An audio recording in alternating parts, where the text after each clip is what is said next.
আমরা সবাই মশাকে বিরক্তিকর মনে করি। রাতে ঘুম ভাঙায়, কামড়ায়, গুনগুন করে।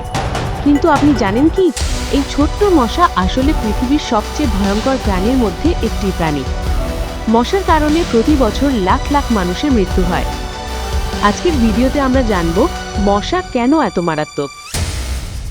দেখতে ছোট হলেও মশা পৃথিবীর সবচেয়ে বেশি মানুষ হত্যা করে।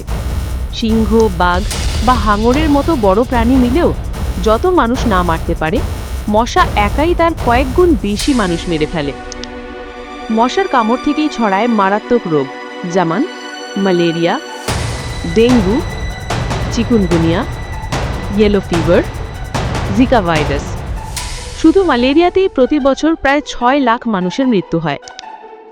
কারণ হলো 1. এরা পৃথিবীর প্রায় সব জায়গায় পাওয়া যায়। 2. রোগ খুব দ্রুত ছড়ায়। 3. মশাকে পুরোপুরি নিয়ন্ত্রণ করা এখনও সম্ভব হয়নি। মশারি ব্যবহার করুন, ঘরবাড়ি পরিষ্কার রাখুন, জমে থাকা পানি সরিয়ে ফেলুন, শরীরে মশা নিরোধক লোশন ব্যবহার করুন। দেখতে যতই ছোট হোক, মশা আসলে পৃথিবীর সবচেয়ে ভয়ঙ্কর প্রাণী। তাই আমাদের সতর্ক থাকতে হবে, নয়তো এই ক্ষুদ্র প্রাণী আমাদের জীবনকে হুমকির মুখে ফেলতে পারে।